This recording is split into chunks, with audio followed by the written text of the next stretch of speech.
Hello students, अब हमारा next topic है organizing a retail firm process. कहता है किसी भी ऑर्गेनाइजेशन की जो रिटेल फर्म की प्रोसेस है वो कोई इजी टास्क नहीं है। ये एक इम्पॉर्टेंट एस्पेक्ट है, इसमें स्टेप बाय स्टेप चलना पड़ता है। जैसे फर्स्ट स्टेप में हम आउटलाइन की बात करेंगे, सेकंड स्टेप में हम डिवीज़न्स की बात करेंगे, फिर हम ग्रुपिंग ऑफ जॉब्स की बात करेंगे, फिर क्लासिफिकेशन ऑफ जॉब्स की। इस तरह से फाइनली एक ऑर्गेनाइजेशनल चार्ट जो है तैयार हो जाता है। जैसे फर्स्ट में हम बात कर रहे हैं आउटलाइनिंग स्पेसिफिक टास्क। कहते हैं outlining of a specific task में हर एक फर्म की जो टास्क होती है वो डिफरेंट डिफरेंट होती है, बट एक कॉमन पर्पस जो रहता है, मेन पर्पस रिटेल ऑर्गेनाइजेशन का, कि वो अपने साइज़ और लेवल ऑफ ऑपरेशन को लेकर एक जैसा होता है। जैसे कि मान लो स्मॉल साइज़ है और लेवल ऑफ ऑपरेशन में क्या क्या टास्क करनी है, वो टास्क में माल को ख़रीदना भी है, बेचना भी है, पैसे की भी ज़रूरत है, एचआरएम भी चाहिए, एडमिनिस्ट्रेशन भी, स्टोर ऑपरेशन भी, सपोर्ट फंक्शन, ये सब हमने पीछे डिस्कस किए हैं। ये सभी टास्क जो है कॉमन होता है किसी भी एक रिटेल ऑर्गेनाइजेशन के लिए।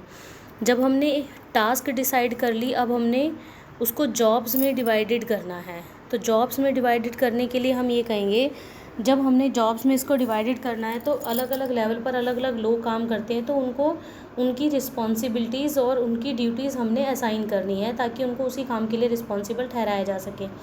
यहाँ पर एक चार्ट बना हुआ है, जॉब्स और उसकी एक्टिविटी क्या है। जैसे फ्लोर स्टाफ के लोग क्या करते हैं कि हमने गुड्स को कैसे अरेंज करना है, कस्टमर का रिएक्शन क्या होगा, उनके व्यूज़ क्या होंगे, गिफ्ट रैपिंग कैसी है, कस्टमर को कैसे गाइड करना है। इन्वेंट्री स्टाफ यानी कि स्टॉक का स्टाफ क्या करेगा, कितना स्टॉक आया, किस क्वालिटी का था, कैसे रिकॉर्ड करके रखा, कितना आया कितना गया, उसकी स्टोरेज की, रिटर्निंग इन्वेंट्री, मेकिंग इन्वेंट्री। और कैशियर का क्या काम होता है, management of receipt, ledger maintain करना, पॉली बैग्स प्रोवाइड करना कस्टमर को, बिल इशू करना और क्रेडिट और डेबिट कार्ड से रिलेटेड परचेजिंग को संभालना।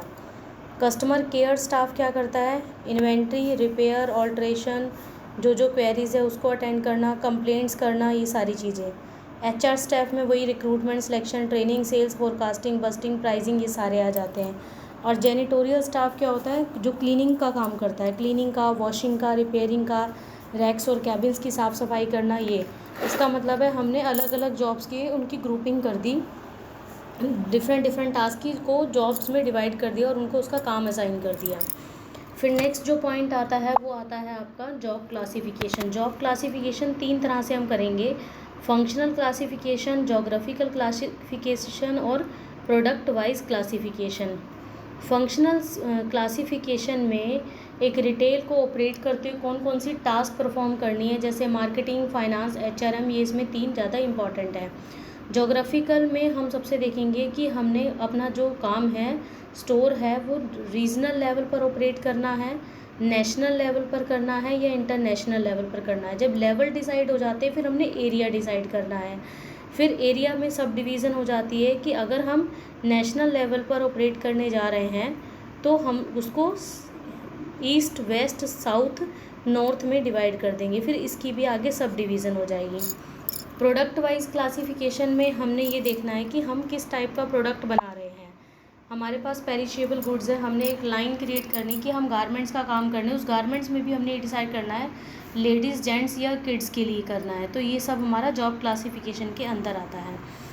फिर आता है हमने एक ऑर्गेनाइजेशनल चार्ट तैयार करते हैं। ऑर्गेनाइजेशनल चार्ट क्या होता है, डिफरेंट डिफरेंट उस पर जॉब्स पे जो काम करते हैं लोग, तो उनका आपस में रिलेशनशिप कैसा है, मतलब जूनियर कौन है, सीनियर कौन है, कौन किसको कंप्लेंट कैसे कर सकता है, डायरेक्शन कौन प्रोवाइड करेगा। तो जो रिलेशनशिप में उसमें अथॉरिटी, रिस्पॉन्सिबिलिटी, ये सब चीज़ें डिसाइड कर दी जाती है, जिससे सुपीरियर और सबऑर्डिनेट की जो रिलेशनशिप है वो वेल डिफाइन होती है। जैसे यहाँ पर देखो एक चार्ट बना हुआ है कि जोग्राफिकल ऑर्गेनाइजेशनल चार्ट में होता क्या है।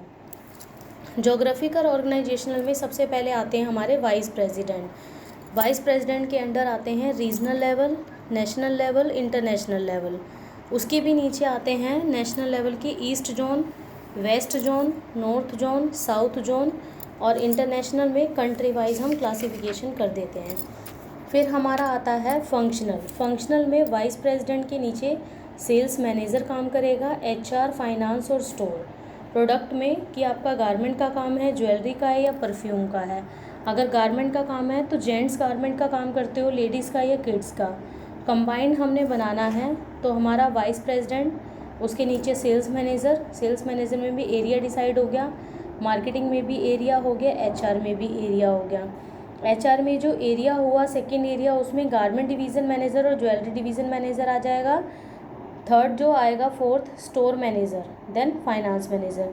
तो ये जो कंबाइंड ऑर्गेनाइजेशनल स्ट्रक्चर है, ये 2 या 2 से ज़्यादा ऑर्गेनाइजेशनल स्ट्रक्चर भी हो जाते हैं, पर ये चार्ट से हमें रिलेशनशिप डिसाइड हो जाती है कि कौन किसके अंडर काम कर रहा है, किसने किसको रिपोर्ट सबमिट करानी है, कंप्लेंट्स किसने कैसे डालनी है। तो जूनियर सीनियर अथॉरिटी रिस्पॉन्सिबिलिटी सब लास्ट चार्ट में बनकर तैयार हो जाती हैं। तो ये जो हमारा प्रोसेस है, वो सबसे पहले हमारी प्रोसेस में हमने उस टास्क का आउटलाइन तैयार करना है, फिर हमने उस टास्क को जॉब्स में डिवाइड करना है, फिर जॉब की क्लासिफिकेशन कर देनी है 3 area wise, functional wise, geographical wise और प्रोडक्ट वाइज। फोर्थ हमने एक चार्ट क्रिएट करना है जो हमें रिलेशनशिप के बारे में बताता है। Thank you so much.